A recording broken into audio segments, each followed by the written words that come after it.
이진우의 손에 잡히는 경제.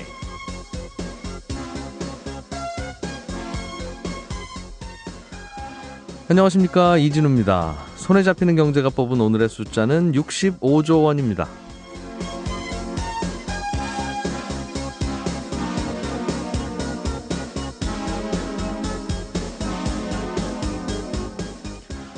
인구 5만 명이 채 안 되는 강원도 평창으로 전 세계의 이목이 집중되고 있습니다. 1988년 이후 30년 만에 우리나라에서 개최되는 올림픽, 이 평창 동계올림픽이 마침내 오늘 개막식을 갖는데요. 이번 동계올림픽으로 인한 경제 효과를 한 경제연구원이 계산해 봤더니 65조 원이라고 나왔다고 합니다. 21조 원은 직접적인 효과, 또 나머지 10년 동안 나타날 간접적 효과가 나머지, 그렇게 분석을 했습니다. 전에 저희 방송에서도 한번 설명드린 적이 있긴 합니다만, 올림픽 준비에 큰 돈을 쓰는 만큼 사실은 다른 분야에는 돈이 덜 가게 되죠. 그래서 이 경제 효과를 액면 그대로 믿어서는 안 됩니다. 어찌 보면 더 손해가 나는 효과일 수도 있으니까요. 그런데 그럼 올림픽 개최하는 효과가 전혀 없는 거냐 하면 그건 아닙니다. 예컨대 올림픽 주관 방송사인 미국 NBC는 방송 인력만 2,400명이 한국에 들어와서 호텔을 통째로 쓰고 있고요. CNN은 동계올림픽과 함께 우리나라 대중가요 K-팝을 집중 조명하고 있습니다. 미사일을 쏘아 올리던 북한도 선수단과 공연단, 고위급 대표들을 보내고 있죠. 또 선수를 응원하는 과정에서 우리 국민들 기분과 사기가 높아지는 효과도 있죠. 그래서 어찌 보면 경제 효과보다는 올림픽이 아니면 얻지 못할 이런 효과들을 더욱 주목하고 더욱 살리고 키워가야겠습니다.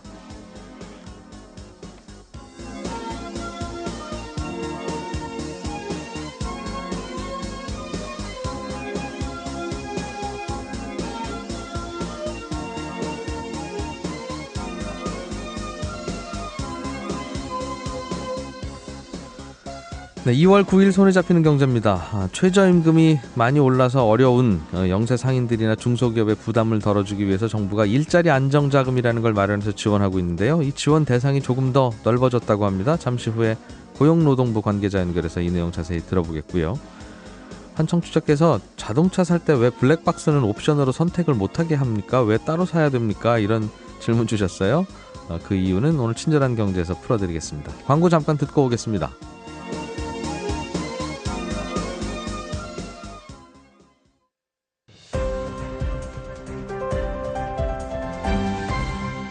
이진우의 손에 잡히는 경제. 한국경제TV 김치영 기자와 함께 경제 뉴스들 또 살펴보겠습니다. 어서 오십시오. 네, 안녕하세요. 기업의 자산 총액이 1조를 넘는 상장 기업들한테는 또 하나의 규제가 생기는 것 같은데, 감사위원회를 설치하고 그 감사위원회에는 다 사회이사만 들어가라. 네. 이런 내용이군요. 권고 사안인데요. 네. 규제로 볼 수 있죠. 금융당국이나 이런 데에서 권고 아니다라고 하면 이게 그래 권고 아니니까 안 지켜도 되는 아니거든요. 그럼 그걸 무시할 수 있는 기업들도 많지 않고요. 상장사에 한해서 1조가 넘는다라고 하면 회사에 감사위원회를 두라 이것인데요. 사실 지금 상법상에는 2조 이상인 기업들에게 감사위원회를 필수적으로 두도록 하고 있습니다. 법으로 정해져 있는 것이거든요. 근데 대상을 1조 이상 상장 기업까지 늘린다라는 얘기가 되겠고, 감사위원회라는 건 지금도 있고, 그럼 감사위원회에는 감사들이 들어가 있을 텐데, 그죠. 이사회 구성원들을 기초로 한 감사위원회를 따로 두도록 돼 있거든요. 근데 이제 이사회라고 하는 거는 사회이사도 있고 사내이사도 있고, 그런데 감사위원회는 이제 여기 앞서 말씀드린 것처럼 사회이사로 다 채워라라는 규정까지 생기는 거죠. 그래서 회사의 경영을 잘 감시해 보도록 해라, 이런 뜻이네요. 그렇습니다. 그러니까 이게 감사위원회 운영 모범 규준이라고 해서 지난해 금융당국이 회계 투명성 제고 종합대책이라고 해서 내놓은 게 있어요. 지금까지 이사회나 감사위원회가 결국에는 회사에 대한 어떤 견제를 잘 하지 못해서 대주주라든지 오너가의 어떤 잘못된 의사결정을 견제하지 못했다라는 지적들을 받고 있으니, 회장님 고등학교 후배가 들어오니까 그렇죠. 사내이사든 사회이사든 특히 사내이사 같은 경우에는 회사에 소속돼 있는 사람이기 때문에 오너나 회사의 어떤 대표이사의 말을 어기기가 사실 쉽지 않은 부분이 있지 않습니까? 그러니까 이제 사회이사로 다 채우라 이런 것들도 들어오는 것이고요. 그래서 어쨌든 기업의 투명성을 높이고자 하는 행위고요. 그래서 이번에 여러 가지 이 규준의 가이드 가이드라인 정도가 나온 것인데 일단은 기준은 자산 총액 1조를 넘는 상장사라고 나왔고요.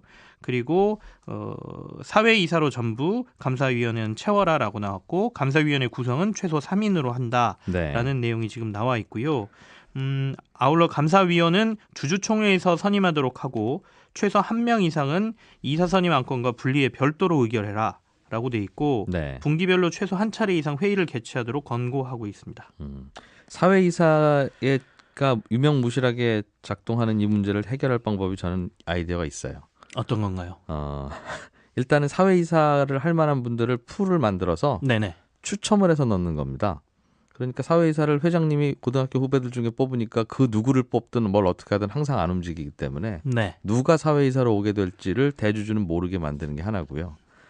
이런 분들은 사회 명망 있는 인사들일 가능성이 높아서 나중에 선거에 나올 가능성도 높은데 우리가 그러니까 어떤 분들을 인사 검증할 때 이분이 사회이사를 했을 때 무슨 안건에 어떻게 표결했는지에 대해서 들여다봐야 돼요. 지금은 재산 얼마입니까부터 시작해서 과거에 트위터에 올린 글들 이런 거나 좀 보는데 그래야 사회이사 함부로 안 하고 하게 되면 제대로 하고 그렇게 되지 않겠습니까? 관심도를 좀 더 높여야 되고 말씀하신 대로 풀을 가지고 있어서 이런 인맥이나 것들에 의해서 조종되지 않도록 하자 이런 의견이시네요. 그죠?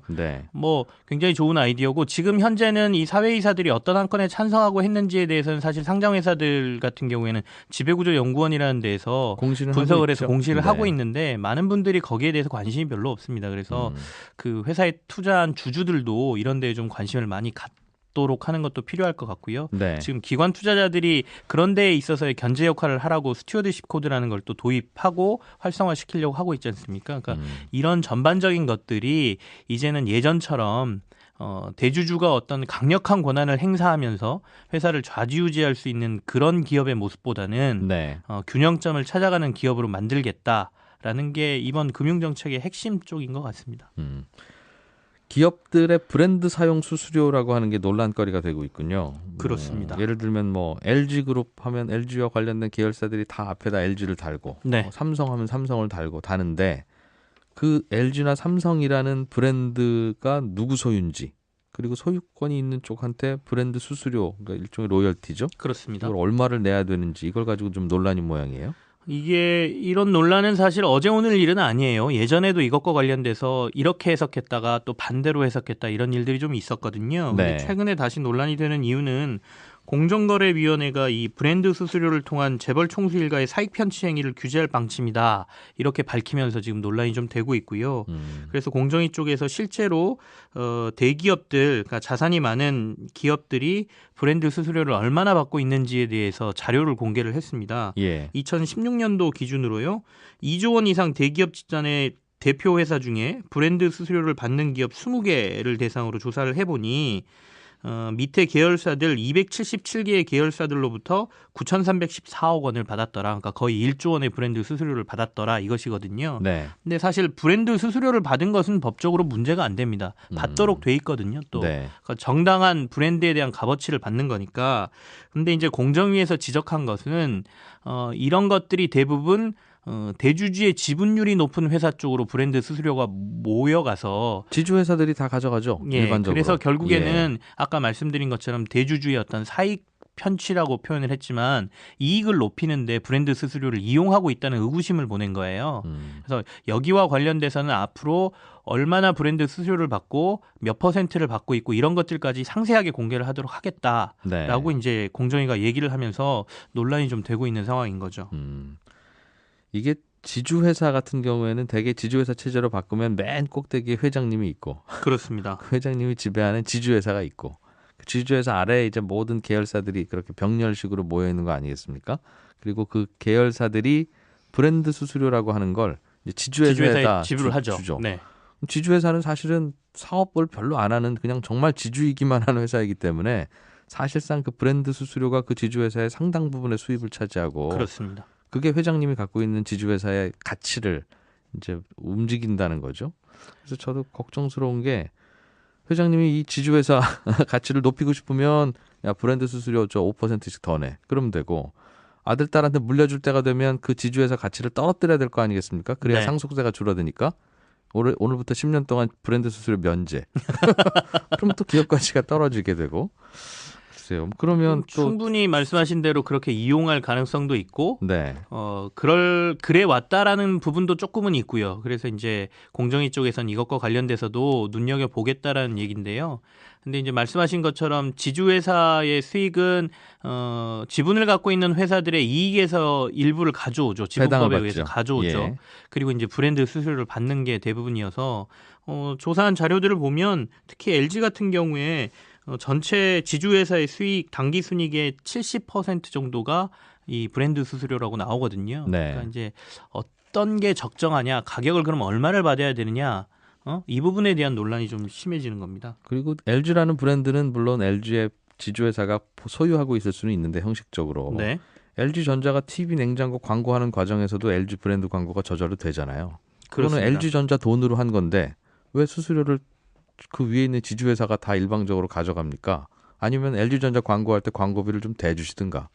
그런 논란도 있을 수 있겠어요. 브랜드 소유권을 어디가 보유하고 있느냐에 따라 다른데 네. 일반적으로 이렇게 계열사들의 말씀하신 대로 지배 구조를 이렇게 그 피라미드 구조로 만들어서 상위에 있는 회사를 지주회사라고 저희가 얘기하는데 그럼 보통 상위 회사가 브랜드 상표권을 갖게 되거든요. 네. 그렇다 보니 이제 위로 다 올리게 되는 건데 뭐 말씀하신 대로 자본주의 국가에서 결국에는 상위 회사가 이익을 볼 수 있는 것들을 가져가는 구조이기 때문에 우리나라에서만 있는 일은 아닙니다. 그래서 그거는 사실 왜 너네가 갖고 있느냐 문제는 지금 논란의 핵심 부분에서는 조금 벗어나 있고요. 예. 지금 논란의 핵심은 그러면 브랜드 수수료가 뭐가 적정한 가격이냐. 몇 퍼센트가? 예. 그리고 그러면 받지 말라는 거냐. 법에는 받으라고 돼 있는데 이거 어떻게 하라는 얘기냐. 이거 가지고 사실 기업 측하고 공정위 쪽하고 조금 약간 논란이 되고 있는 상황인 거죠. 그렇죠. 프랜차이즈 같은 경우에는 본사가 브랜드 사용료를 사실상 대부분 가져가고 그 비중이 높죠. 그렇습니다.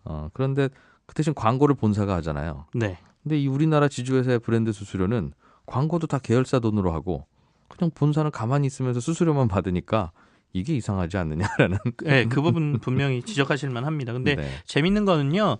그러니까 국세청이나 공정위도 이게 시대에 따라서 조금 변화된 뭐 것들도 있어요. 예전에 2011년도에 국세청이 이제 이건 은행 사례인데 네. 모 은행에게 브랜드 수수료를 받지 않았다라고 해서 지주회사에 네.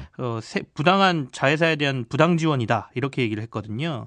그러면서 그 일부러 그 세금을 브랜드 사용 수익을 올려서 세금을 받을 수 있었음에도 네. 이 수익을 줄인 거다라고 해서 그 당시에 이제 국세청이 지적한 사례가 있는데 한 3년 지난 뒤에 또 반대 계열사에게 왜 브랜드 수수료를 내서 너네는 수익을 줄여서 세금을 덜 냈느냐라고 해서 또 계열사에게 그런 적이 있어서 브랜드 수수료는 이렇게 해석하느냐 저렇게 해석하느냐에 따라서 그렇습니다. 좀 달라지는 부분이 있습니다. 그리고 말씀하신 것처럼 해외 기업들도 다들 브랜드 수수료 같은 경우에는 우리가 브랜드가 굉장히 높다라고 하는 기업들은 비율을 좀 높여서 받기도 하고요. 배짱을 부리기도 하는 거거든요. 네. 그래서 논란은 조금 기업에게 자유를 좀 주는 게 낫지 않느냐라는 논란과 같이 부딪히고 있는 상황이죠. 이 브랜드 수수료도 어떻게 돌아가는지 좀 저희가 관심 가져야 되겠어요. 또 그래야 또 제대로 틀이 잡히죠. 네. 파리바게뜨, 파리크라상 이게 같은 회사가 운영하는 빵 브랜드 같은데 네. 여기에 SPC라고 하는 상표권을 회장이 아내한테 상표권을 넘기고 아내가 브랜드 수수료를 회사로부터 받았다. 예. 그런 거네요. 이거하고 같이 이제 연결된 사안인 거죠. 근데 방금 전에 말씀드린 거는 계열사들에게 받은 거니까 어떻게 보면 정당하게 이루어진 거라고 볼 수도 있는 부분인데, 네. 그러니까 이제 브랜드 수수료를 이렇게 악용할 수도 있다라는 사례가 이번에 나온 것인데요. 그러니까 파리크라상 같은 경우에 이 상표권을 회장의 아내에게 넘겨주고, 네. 아내가 한 200억 원 정도의 사용료를 대신해서 받으면서 사익을 편취한 거라고 본 거죠. 네. 그래서 이 부분 같은 경우에는 지금 검찰 조사가 들어갔고 앞으로도 이제 이런 브랜드 사용료와 관련돼서 이렇게 이용하는 사례들은 철저하게 막겠다라는 부분이 뭐 최근에 나온 뉴스들 중에 하나로 뽑아왔습니다. 조금 전에는 왜 지주회사가 다 가져갑니까로 시비를 걸었는데 이거는 지주회사로 보낸 것도 아니고 그죠. 오너의 아내한테 물론 이 회사가 들여다보니까 100% 개인 회사더군요. 그러니까 상장돼 있는 회사가 아니니까 어차피 회사 돈 내가 이렇게 뽑든 저렇게 뽑든 무슨 상관이냐 하지만 제대로 주려면 아내를 고용을 해서 거기에 대해서 4대 보험도 내고 소득세도 내고 그래야 되는데 아마 브랜드 로열티를 주면 아마 세금이 적을 겁니다. 맞습니다. 네. 이거는 회사에서 지급한 비용이기 때문에. 예. 그렇겠죠. 삼성이 이명박 전 대통령이 실소유주라고 의심받고 있는 다스의 소송비를 지원했었어요? 지금 그 의혹을 받습니다. 이거 뭐 아직 판결이 정확하게 된 것도 아니고 수사가 종결이 되지 않았기 때문에 명확하게 받았다 이렇게 말씀드릴 수는 없고요. 지금 그랬다는 의혹을 받고 있고요. 이 소송비가 한 30억 원 정도 되는 것으로 지금 알려지고 있는데 예전에 이 다스라는 회사가 지금 이명박 전 대통령의 소유가 아니냐라는 의구심이 계속 일고 있지 않습니까? 지금 조사도 진행되고 있고요. 그래서 이 다스라는 회사가 BBK 투자자문이라는 곳에 140억 원을 투자한 적이 있어요. 그러다가 못 돌려받고 소송을 했었죠. 그래서 이걸 돌려받기 위해서 미국에다 소송을 벌였는데 이 소송하는 과정에 2009년도에 이 다스라는 회사가 미국에서 로펌을 바꿨거든요. 이 바뀐 로펌의 여러 가지 부대 비용을 지금 삼성이 지불한 거 아니냐라는 얘기가 나오고 있고 이 부분에 대한 단서를 좀 검찰이 포착을 하고 삼성전자하고 관련자들에 대한 압수수색을 지금 진행하고 있다라는 내용입니다. 이 다스라는 회사는 이명박 전 대통령 본인은 본인 게 아니라고 하니까 그렇습니다. 본인 게 아닌 회사인 걸로 만약 가정하면 본인 게 아닌데 당시에 청와대 비서관도 열심히 관여해주고 삼성전자도 수입료를 대신해주고 그럼 뭐 국민 기업이었습니까? 뭔가 그러니까 의구심이 지금 퍼즐이 좀 맞춰져 가고 있는 거라고 볼 수가 있는데요. 그래서 삼성도 조금 이거에 대해서 민감하게 반응을 하지만 사실은 어떻게 보면 지금 이 조사의 표적은 이 이명박 전 대통령의 실소유냐 아니냐 쪽에 맞춰져 있는 것이고요. 조금 더 조사가 확실하게 된다라고 하면 법조계에서는 이 수사를 통해서 검찰이 쫓아온 다스 실소유주 의혹이 어느 정도 풀릴 중요한 단서가 나올 수도 있다. 이렇게 해석을 내리고 있는 상황인 거죠. 삼성전자가 참 여기저기 부지런하게 일을 많이 하고 있었어요. 보면 반도체 휴대폰만 만드는 줄 알았더니 앞으로 그 정권을 잡으시는 분들은 절대로 삼성하고 친하게 지내시면 안 될 것 같습니다. 한국경제TV 김치현 기자였습니다. 고맙습니다. 네, 감사합니다. 알아야 될 것들 많이 안내를 해주고 눈높이에 딱 맞는 만인의 경제 과외 선생님. 다음 순서는 친절한 경제입니다. 네, 오늘은 청취자 중에 송주환 씨가 보내주신 질문인데요. 자동차를 사면, 새 차를 사면 이것저것 뭐 여러 가지 것들을 추가로 구입해야 될 게 생기죠. 뭐 내비게이션, 하이패스, 뭐 썬루프, USB 연결 장치, CD 플레이어, 뭐 가죽 시트 등등 뭐 이런 게 대개는 자동차 회사들이 이거 옵션으로 선택하세요. 그 대신 돈 얼마 내셔야 됩니다. 이렇게 팔기도 하고 아니면 시중에서 뭐 사서 달기도 하는데 대부분의 것들은 자동차 회사가 옵션으로 선택할 수 있게 하죠. 돈만 조금 더 내면 그런 옵션들이 순정품으로 부착이 돼서 다 나오는데 이상하게도 블랙박스는 옵션에도 없고 순정품도 없고 그냥 나가서 이른바 사제를 사서 늘 달아야 되는데 왜 다들 블랙박스 많이 다시는데 블랙박스는 옵션에도 없고 순정품도 없느냐. 특별한 이유가 있습니까? 이런 질문을 보내주셨어요.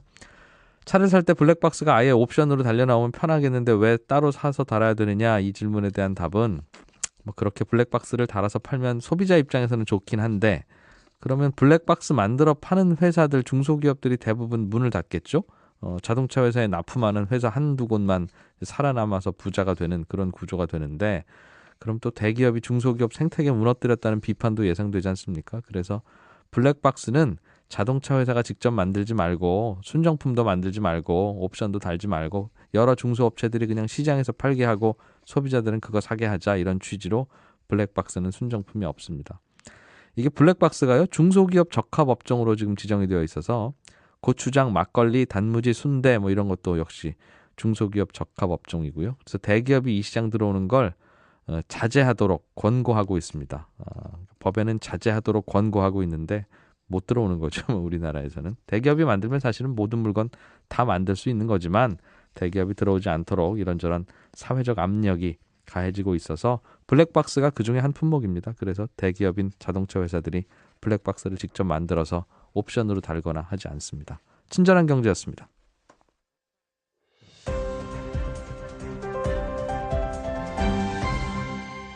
경제를 생각하는 사람들의 즐거운 습관. 이진우의 손에 잡히는 경제.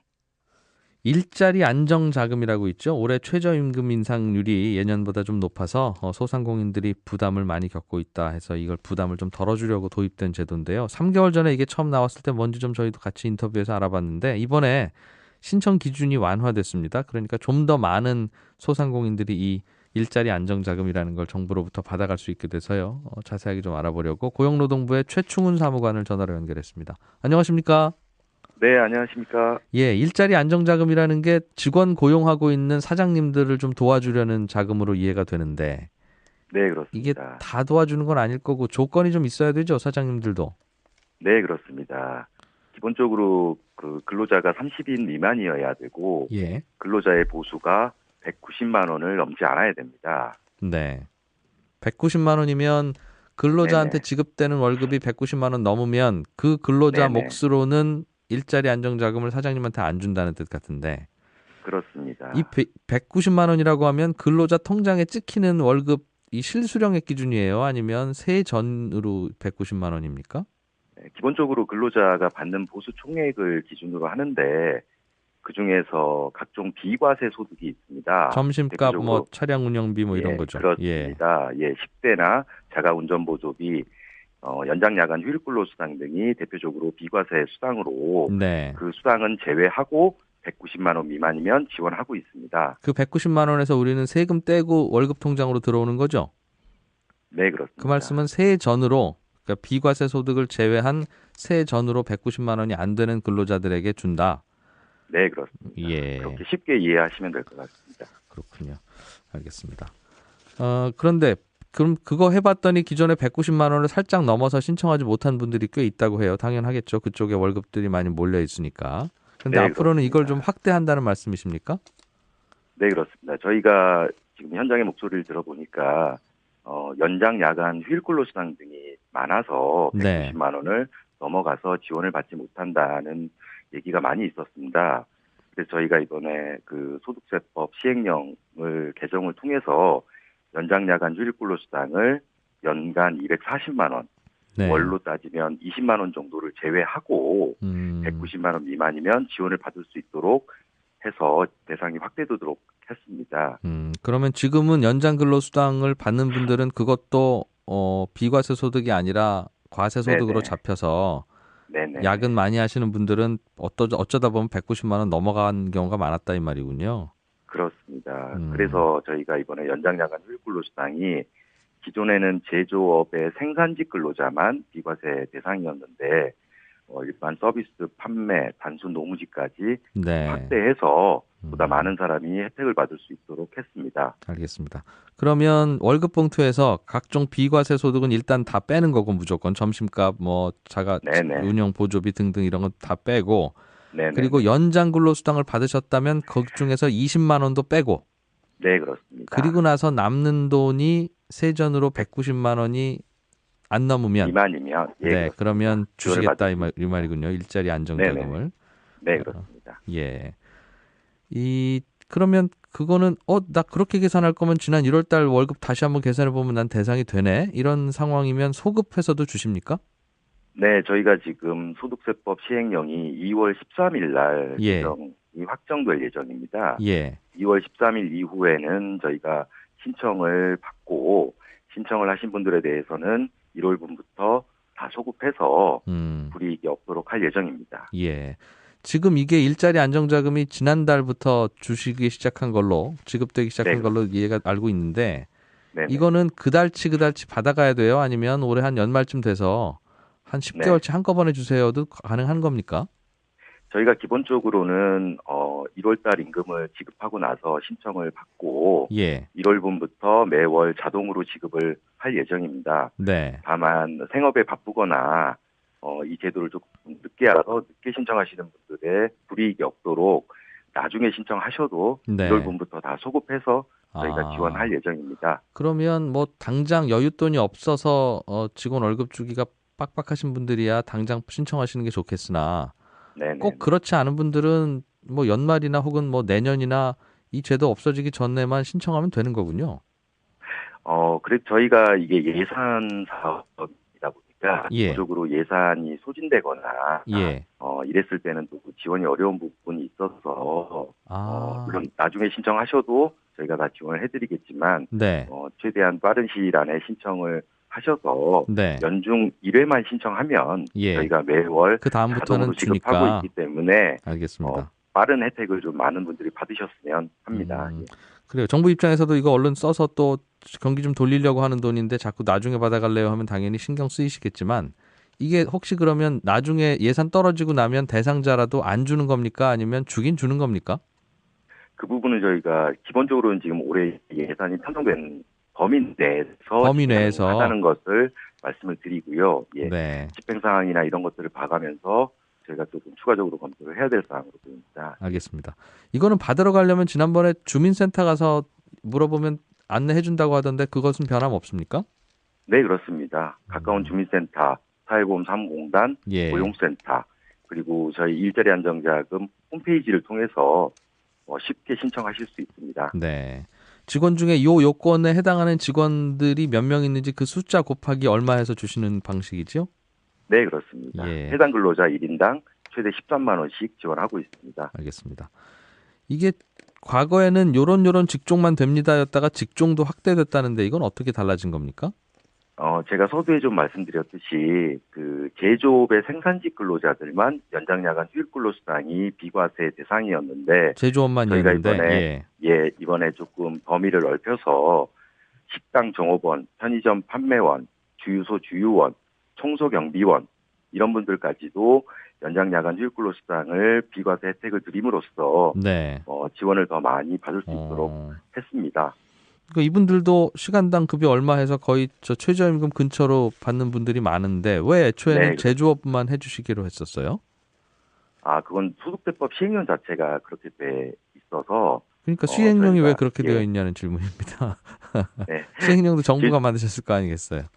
네, 그렇습니다. 그건 이제 그 제조업의 아주 그 저임금 근로자들의 조금 그 소득을 보장하는 차원에서 비과세로 했는데 전반적인 세수에 대한 영향이라든지 이런 부분들도 감안해서 이제 그렇게 최초에 설정이 됐었고 저희가 이번에 조금 더 그 범위를 확대했다는 말씀드리겠습니다. 그러면 아직 이 범위가 안 돼서 안 되는 게 뭐죠? 그러니까 제조업은 일단 됐었고 네네. 이번에 식당, 종업원, 편의점, 상점, 주유소 다 되니까 이제 웬만하면 유통업 혹은 뭐 음식료업 다 되는 것이고.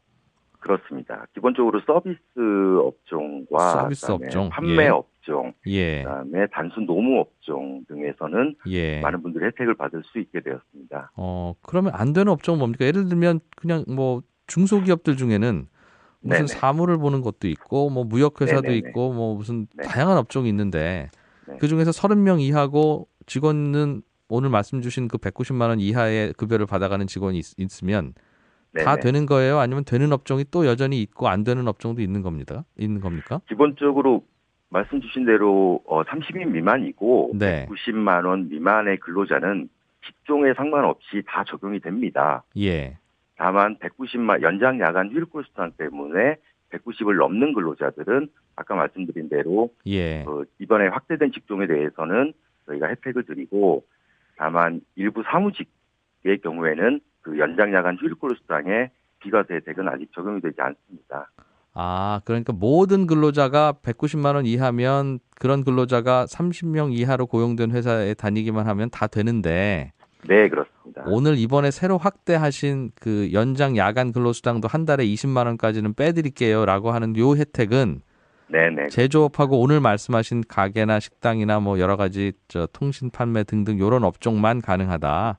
네, 그렇습니다. 알겠습니다. 그러면 190만 원 이하의 월급을 받는 직원을 고용하고 있는 30명 직원 안 되는 모든 회사, 모든 가게, 모든 업종이 다 이 혜택을 받는 거군요. 네, 그렇습니다. 업종에 상관없이 말씀드린 대로 30인 미만, 190만 원 미만이면 기본적으로 저희가 최저임금을 준수하고 고용보험에 가입이 돼 있으면 다 지원을 하고 있습니다. 4대보험 가입하고 최저임금은 준수하고 저희 청취자 중에 한 분이 문자로 질문을 보내오셨는데 가족들이 같이 가게 운영하는 경우 있지 않습니까? 예를 들면 부모님이 식당 하시면 가족들이 같이 가서 일하고 근데 가족 간에 서로 월급을 주고받고 하지는 않잖아요. 어차피 같은 주머니니까.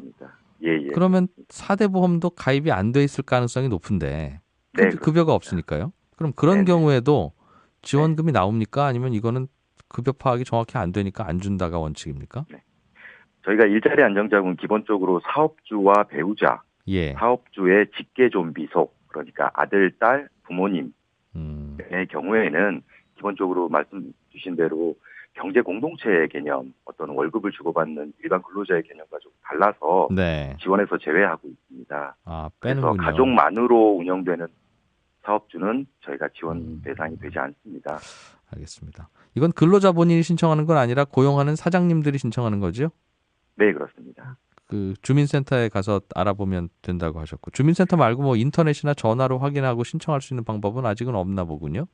근로복지공단에 어서 집행을 하고 있고 저희 예. 일자리 안정자금 홈페이지에도 상세한 내용들이 나와 있고 예. 홈페이지를 통해서 상담하고 신청도 가능하고 근로복지공단 콜센터를 통해서도 유선으로 상담이 알겠습니다. 가능합니다. 예. 일자리 안정자금 이걸 인터넷에 검색하면 홈페이지가 나옵니까? 네, 바로 저희 메인 홈페이지로 연결이 되어 있습니다. 알겠습니다. 예. 이거 고민하시는 분들 중에 대부분의 경우가 이거가 190만 원 이하 월급 받는 직원이 있긴 있는데 네네. 4대 보험을 평소에 가입을 안 해놨었다. 네네네. 그거는 사실은 불법이긴 한데 4대 보험까지 가입하려면 뭐 비용이 많이 부담되고 서로 그러니까 그랬겠죠. 그런데 네. 4대 보험에 가입 안 한 분들은 이 대상에서 다 빠지니까 이거 받으려고 해서 4대 보험을 새로 가입하자니 4대 보험으로 나가는 돈이 더 많게 되고 네네. 그래서 고민이다. 뭐 이런 말씀들도 하세요. 어떻게 좀 받아들이십니까? 네, 저희도 이게 배보다 배꼽이 더 크다 이렇게 이제 오해하시는 분들이 좀 많은 것 같습니다. 네. 저희는 이번에 일자리 안정자금을 준비하면서 그런 4대 보험에 대한 가입에 대한 부담이 있을 걸로 저희가 예측을 하고 4대 보험에 가입하면 보험료를 대폭 경감해주는 방향으로 제도를 설계했습니다. 네. 첫째, 두루누리 사업을 통해서 고용보험과 국민연금은 최대 90%까지 지원을 해주고 네. 건강보험료는 50%를 경감해주고 있습니다. 아, 그 말은 나라에서 대신 내준다는 거예요? 그만큼의 비율을? 고용보험과 국민연금은 최대 90%까지 국가가 대신 지원을 해드리고 네. 건강보험료는 경감하고 있습니다. 50%를. 예. 50%를 경감하면 나머지 50%를 네네. 가지고 근로자와 회사가 반반씩 내면 된다는 말이군요. 네, 그렇습니다. 그리고 사업주가 부담하는 보험료의 50%는 네. 또 세액을 공제해주고 있어서 실질적으로 최저임금 157만 원을 기준으로 예. 사업주가 부담해야 되는 보험료는 17,000원에 불과합니다. 아, 그러니까 한 160만 원 정도 월급 주는 직원이 4대 보험 가입 안 해놨는데 네네. 이번에 이거 신청해서 받으려고 4대 보험을 새로 가입하면 이 직원의 4대 보험료 때문에 사장님이 매달 부담해야 되는 게 17,000원만 부담하면 된다고요? 네, 그렇습니다. 아, 나머지를 말씀하신 대로 국가에서 보조해 주니까? 네, 그렇습니다. 다 보조해 줍니까? 이거 신청만 하면? 그럼 4대 보험이 그동안 왜 걱정이었어요? 이 사회보험료 지원 내용에 대해서 사업주들이 조금 아직 모르셔서 제대로 인식을 못하셔서 국가에서 지원해드리는 제도를 다 이해를 못하셔서 이런 오해가 있다고 저희는 생각하고요. 두루누리 사업이군요. 그 사업이. 네, 그렇습니다. 그래서 저희가 적극적으로 이 사회보험료 지원 내용도 홍보하고 있습니다. 알겠습니다. 4대 보험 때문에 고민되신 분들은 두루누리 사업이라고 검색해 보시면 나라에서 지원하는 게 꽤 있군요. 해당이 되시면 네, 그렇습니다. 이번 기회에 가입하고 일자리 안정자금도 신청하면 되겠습니다. 네, 그렇습니다. 13만 원씩 주는 건 일률적으로 다 13만 원 주는 거예요? 직원 한 명당 매달? 아, 그렇지는 않고요. 최대 13만 원, 그러니까 주 40시간을 근무하는 근로자는 13만 원을 정액으로 드리고 단시간 근로자들이 있을 수 있습니다. 그런 단시간 근로자들은 시간에 비례해서 알겠습니다. 차등 지급하도록 되어 있습니다. 네, 고용노동부의 최충훈 사무관이었습니다. 고맙습니다. 네, 고맙습니다.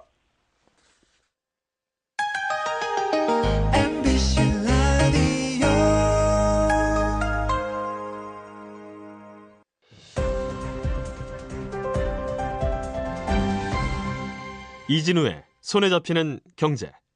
네, 경제와 관련한 옛날 이야기 한 토막 들어보면서 또 한 주를 마감하는 시간입니다. 경제 타임머신, 오늘 박연미 경제 칼럼니스트 나오셨어요. 어서 오십시오. 안녕하세요.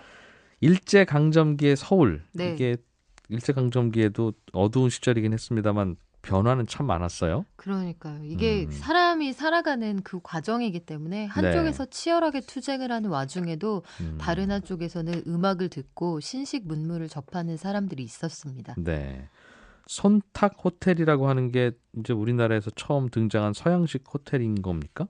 네, 그렇죠. 1897년이 되면 고종 황제가 국호를 대한제국으로 바꾸고 이제 근대적인 제국이 되려고 애쓰잖아요. 네. 그런데 그 이전에 이런 작업에 영향을 준 사람이 있었어요.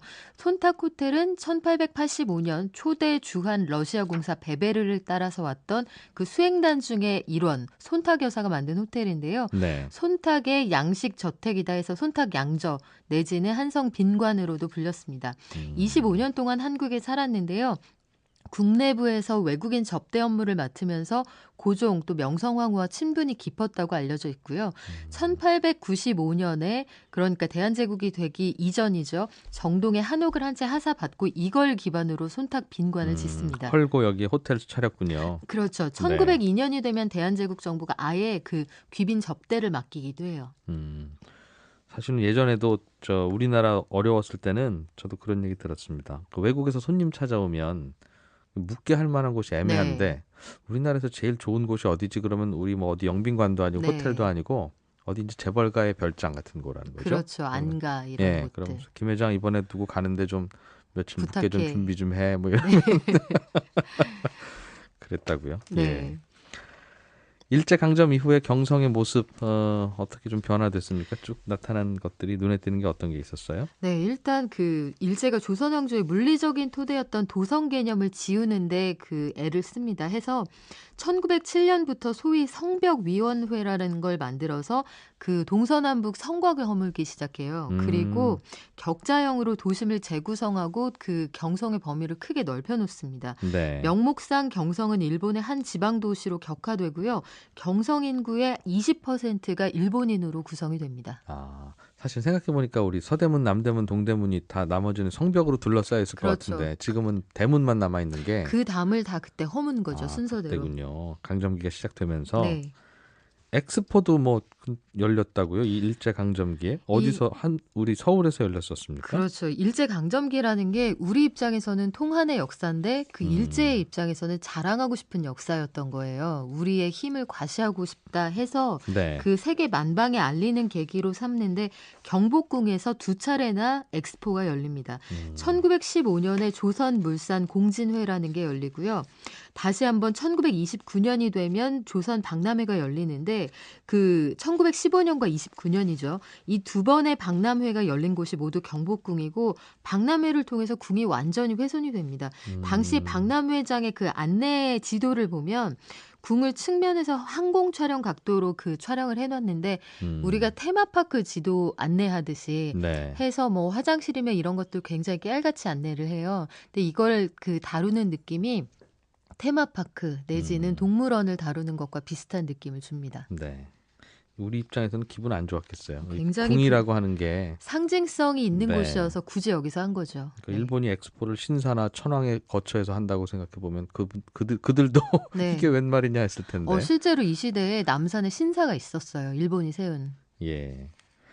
그 당시에는 서울 부동산, 경성 부동산 그때도 많이 거래도 되고 왜 이렇게 집값 오르냐는 얘기도 나오고 비슷했을 것 같은데요. 그렇죠. 저희가 조선 부동산 얘기도 했었는데 일제시대가 되면 경성이 북촌과 남촌으로 극명하게 나눠집니다. 네. 청계천을 중심으로 해서 이남의 토지가 거의 대부분 일본인에게 넘어가는데요. 그땐 청계천 기준으로 강남, 강북이 갈렸거든요. 그렇죠. 그래서 여기에서 이남, 남촌이 그 일본인들의 주요 거주지였어요. 해서 행정자원이 집중이 됩니다. 전기가 들어온 뒤에 가로등도 다 이쪽에 먼저 설치가 되고요. 강남 개발하고 똑같네요. 네, 우리. 전차도 마찬가지예요. 전차 예. 노선도 나중에 총독부가 들어오고 나서야 북촌에도 그 개통이 됩니다. 황금정통, 본정통, 그러니까 지금의 을지로와 충무로 일대의 환경이 굉장히 쾌적해지는데 네. 이 과정에서 현재도 문제인 젠트리피케이션 현상이 나타나요. 조선인 원주민들이 쫓겨나는 거죠. 해서 북촌은 인구 밀도가 굉장히 높아지고 당시 네. 통계가 남아 있는데요. 안국동의 인구 비율이 99%가 조선인, 1%가 일본인인데 네. 남초는 90%가 일본 사람, 조선인 비중은 10% 언저리에 머뭅니다. 완전히 나눠서 살았네요. 그러니까 거기는 그 당시의 자료 사진을 보면 한국이 아니에요. 일본입니다. 완전히. 야, 지금은 종로나 을지로나 청계천이 다 거기가 거기라고 생각되는데 그런데 구획을 보시면 청계천을 중심으로 그렇죠. 남쪽에는 일본인이 살고 을지로 이때가 훨씬 길이 크게 개발이 된 게 이때부터 시작이 된 거죠. 네.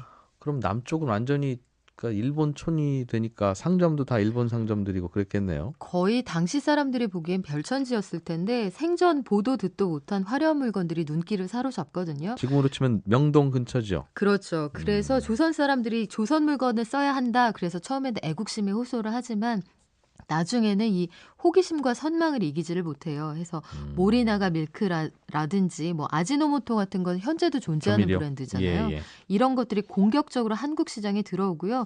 당시 조미료 광고를 보면 한창 잘할 때는 한창 먹는 법, 맛있게 먹고 또 잘한다 이런 광고까지 등장을 합니다. 일본 상품들이 그때 들어왔군요. 재밌습니다. 자, 오늘은 뭐 여기서 슬슬 정리를 해야 될 것 같은데 네. 저희 다음 주 토요일에 네. 저희도 설 특별 방송을 합니다. 네. 고향 가는 길 그거 함께 하시죠. 네, 갔다 오는 길이 될 것 같은 생각도 드는데 네. 그날 함께 해주신다고 들었습니다. 좀 긴 시간 가지고 박연미 경제 칼럼니스트와 함께 옛날 이야기 재밌게 한번 들어보겠습니다. 다음 주 토요일에 뵙죠. 고맙습니다. 고맙습니다. 예, 손에 잡히는 경제 오늘은 여기까지입니다. 오늘 평일 방송은 오늘 여기서 마치겠고요. 내일부터는 또 주말에 손에 잡히는 경제가 나오는데 11시 5분에 시작합니다. 방송 시간이 5분 더 늘어서요. 평일보다는 5분 일찍 출발합니다. 그동안 저희가 잠깐 쉬었던 손에 잡히는 퀴즈 다시 시작하니까 주말에도 재밌게 잘 들어주시면 좋겠습니다. 지금까지 이진우였습니다. 함께해 주신 여러분 고맙습니다.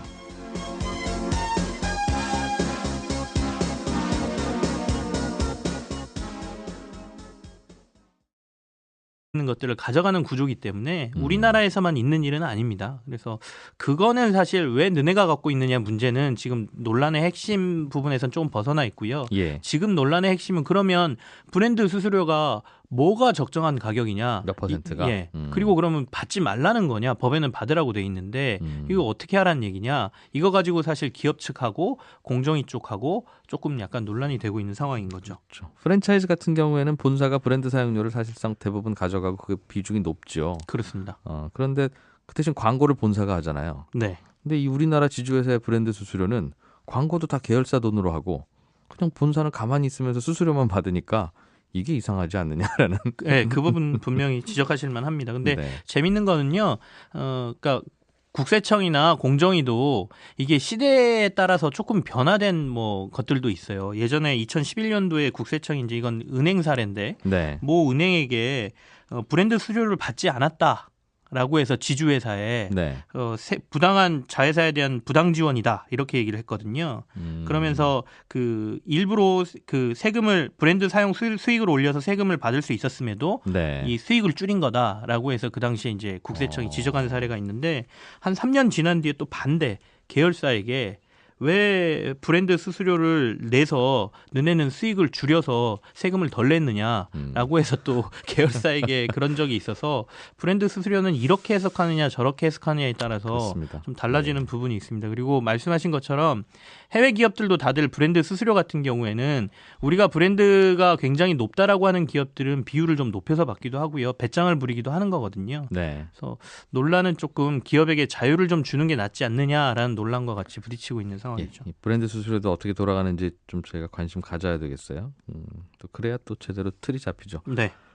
파리 바게뜨, 파리 크라상 이게 같은 회사가 운영하는 빵 브랜드 같은데 네. 여기에 SPC라고 하는 상표권을 회장이 아내한테 상표권을 넘기고 아내가 브랜드 수수료를 회사로부터 받았다. 예. 그런 거네요. 이거하고 같이 이제 연결된 사안인 거죠. 근데 방금 전에 말씀드린 거는 계열사들에게 받은 거니까 어떻게 보면 정당하게 이루어진 거라고 볼 수도 있는 부분인데, 네. 그러니까 이제 브랜드 수수료를 이렇게 악용할 수도 있다라는 사례가 이번에 나온 것인데요. 그러니까 파리크라상 같은 경우에 이 상표권을 회장의 아내에게 넘겨주고, 네. 아내가 한 200억 원 정도의 사용료를 대신해서 받으면서 사익을 편취한 거라고 본 거죠. 네. 그래서 이 부분 같은 경우에는 지금 검찰 조사가 들어갔고 앞으로도 이제 이런 브랜드 사용료와 관련돼서 이렇게 이용하는 사례들은 철저하게 막겠다라는 부분이 뭐 최근에 나온 뉴스들 중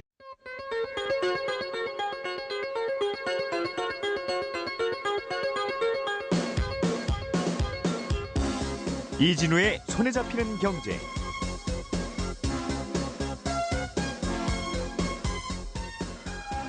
안녕하십니까, 이진우입니다. 손에 잡히는 경제가 뽑은 오늘의 숫자는 65조 원입니다.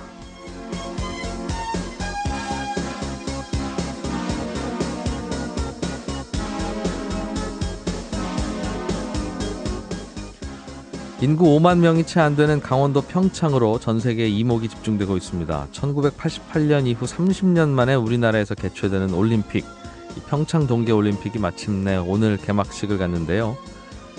이번 동계올림픽으로 인한 경제 효과를 한 경제연구원이 계산해 봤더니 65조 원이라고 나왔다고 합니다. 21조 원은 직접적인 효과, 또 나머지 10년 동안 나타날 간접적 효과가 나머지, 그렇게 분석을 했습니다.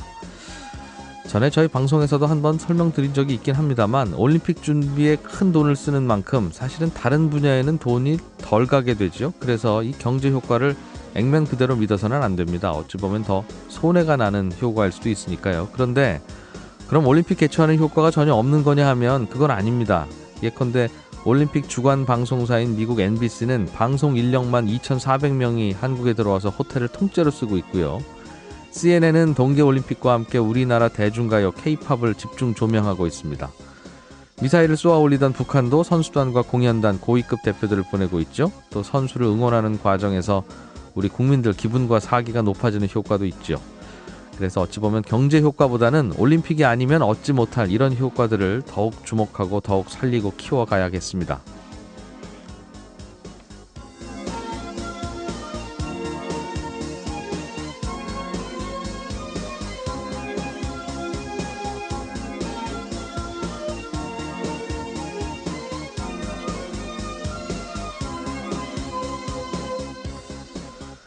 네, 2월 9일 손에 잡히는 경제입니다. 최저임금이 많이 올라서 어려운 영세 상인들이나 중소기업의 부담을 덜어주기 위해서 정부가 일자리 안정자금이라는 걸 마련해서 지원하고 있는데요. 이 지원 대상이 조금 더 넓어졌다고 합니다. 잠시 후에 고용노동부 관계자 연결해서 이 내용 자세히 들어보겠고요.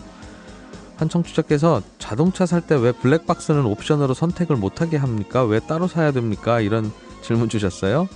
그 이유는 오늘 친절한 경제에서 풀어드리겠습니다. 광고 잠깐 듣고 오겠습니다.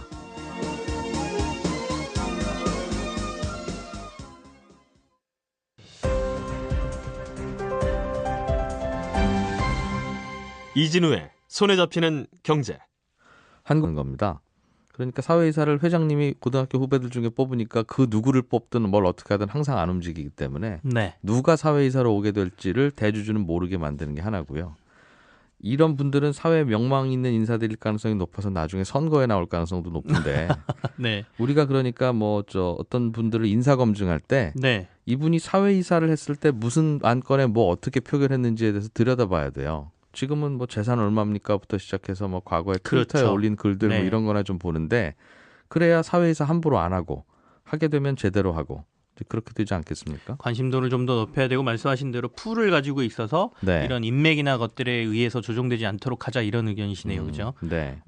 굉장히 좋은 아이디어고 지금 현재는 이 사회이사들이 어떤 한 건에 찬성하고 했는지에 대해서는 사실 상장회사들 같은 경우에는 지배구조연구원이라는 데서 분석을 해서 공시를 하고 있는데 많은 분들이 거기에 대해서 관심이 별로 없습니다. 그래서 그 회사에 투자한 주주들도 이런 데에 좀 관심을 많이 갖도록 하는 것도 필요할 것 같고요. 네. 지금 기관 투자자들이 그런 데에 있어서의 견제 역할을 하라고 스튜어드십 코드라는 걸 또 도입하고 활성화시키려고 하고 있지 않습니까? 그러니까 이런 전반적인 것들이 이제는 예전처럼 대주주가 어떤 강력한 권한을 행사하면서 회사를 좌지우지할 수 있는 그런 기업의 모습보다는 네. 균형점을 찾아가는 기업으로 만들겠다라는 게 이번 금융정책의 핵심 쪽인 것 같습니다.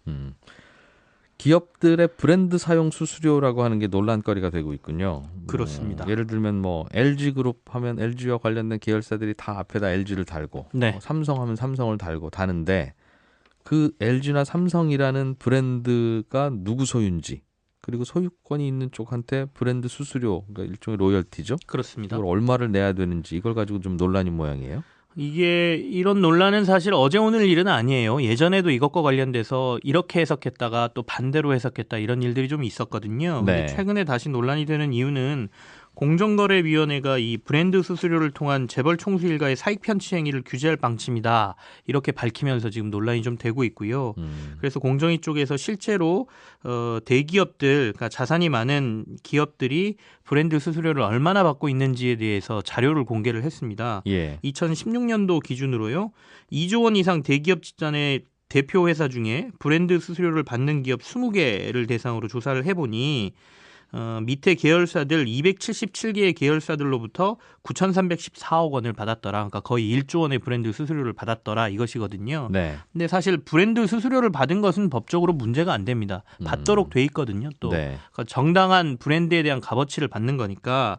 근데 이제 공정위에서 지적한 것은 이런 것들이 대부분 대주주의 지분율이 높은 회사 쪽으로 브랜드 수수료가 모여가서 지주회사들이 다 가져가죠. 예, 일반적으로. 그래서 결국에는 아까 말씀드린 것처럼 대주주의 어떤 사익 편취라고 표현을 했지만 이익을 높이는데 브랜드 수수료를 이용하고 있다는 의구심을 보낸 거예요.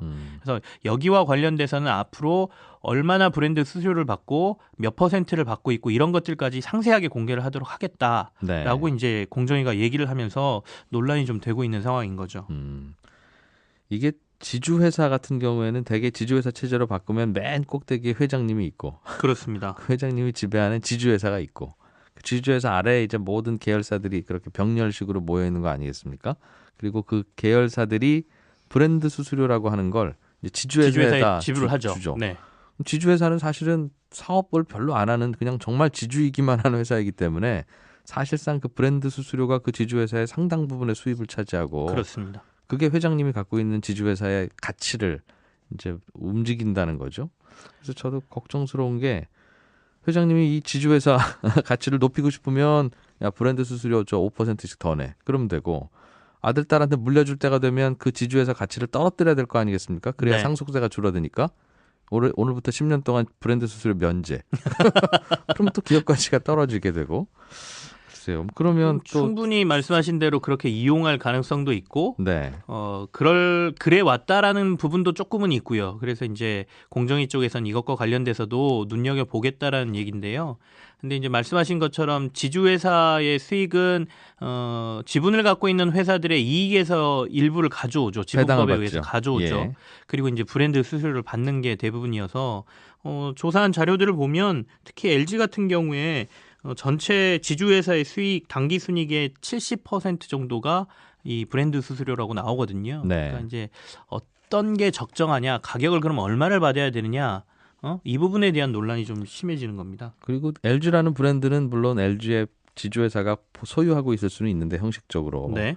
LG전자가 TV 냉장고 광고하는 과정에서도 LG 브랜드 광고가 저절로 되잖아요. 그거는 그렇습니다. LG전자 돈으로 한 건데 왜 수수료를 그 위에 있는 지주회사가 다 일방적으로 가져갑니까? 아니면 LG전자 광고할 때 광고비를 좀 대주시든가. 그런 논란도 있을 수 있겠어요. 브랜드 소유권을 어디가 보유하고 있느냐에 따라 다른데 네. 일반적으로 이렇게 계열사들의 말씀하신 대로 지배 구조를 이렇게 그 피라미드 구조로 만들어서 상위에 있는 회사를 지주회사라고 저희가 얘기하는데 그럼 보통 상위 회사가 브랜드 상표권을 갖게 되거든요. 네. 그렇다 보니 이제 위로 다 올리게 되는 건데 뭐 말씀하신 대로 자본주의 국가에서 결국에는 상위 회사가 이익을 볼 수 있는 한국경제TV 김치영 기자와 함께 경제 뉴스들 또 살펴보겠습니다. 어서 오십시오. 네, 안녕하세요. 기업의 자산 총액이 1조를 넘는 상장 기업들한테는 또 네. 하나의 규제가 생기는 것 같은데 감사위원회를 설치하고 그 감사위원회에는 다 사회이사만 들어가라. 네. 이런 내용이군요. 뭐 권고 사안인데요. 네. 뭐 규제로 볼 수 있죠. 뭐 금융당국이나 이런 데에서 권고 아니다라고 하면 네. 이게 뭐 그래 권고 아니니까 안 지켜도 되는 아니거든요. 그걸 뭐 무시할 수 있는 기업들도 많지 않고요. 상장사에 한해서 1조가 넘는다라고 하면 회사에 감사위원회를 두라 이것인데요. 네. 사실 지금 상법상에는 2조 이상인 기업들에게 감사위원회를 필수적으로 두도록 하고 있습니다. 예. 법으로 정해져 있는 것이거든요. 근데 대상을 1조 이상 상장 기업까지 늘린다라는 얘기가 되겠고 감사위원회라는 건 지금도 있고 예. 그럼 감사위원회에는 감사들이 들어가 있을 텐데 그죠. 이사회 이 구성원들을 기초로 한 감사위원회를 따로 두도록 돼 있거든요. 네. 근데 이제 이사회라고 하는 거는 뭐 사회이사도 있고 사내이사도 있고 그런데 감사위원회는 이제 여기 앞서 말씀드린 것처럼 사회이사로 다 채워라라는 규정까지 생기는 거죠. 그래서 회사의 경영을 잘 감시해 보도록 해라 이런 뜻이네요. 그렇습니다. 그러니까 이게 그 감사위원회 운영 모범 규준이라고 해서 지난해 금융당국이 회계 투명성 제고 종합대책이라고 해서 내놓은 게 있어요. 네.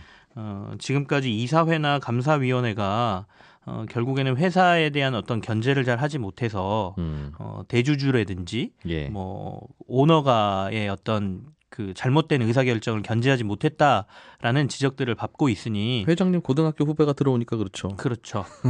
예. 뭐 사내이사든 사회이사든 네. 특히 사내이사 같은 경우에는 회사에 소속돼 있는 사람이기 때문에 오너나 회사의 어떤 대표이사의 말을 어기기가 사실 쉽지 않은 부분이 있지 않습니까? 그러니까 이제 사회이사로 다 채우라 이런 것들도 들어오는 것이고요. 그래서 네. 어쨌든 기업의 투명성을 높이고자 하는 행위고요. 그래서 이번에 여러 가지 이 규준의 가이드라인 정도가 나온 것인데 일단은 기준은 자산총액 1조를 넘는 상장사라고 나왔고요. 그리고 사회이사로 전부 감사위원회는 채워라라고 나왔고 감사위원회 구성은 최소 3인으로 한다라는 내용이 지금 나와 있고요. 아울러 감사위원은 주주총회에서 선임하도록 하고 최소 1명 이상은 이사 선임 안건과 분리해 별도로 의결해라.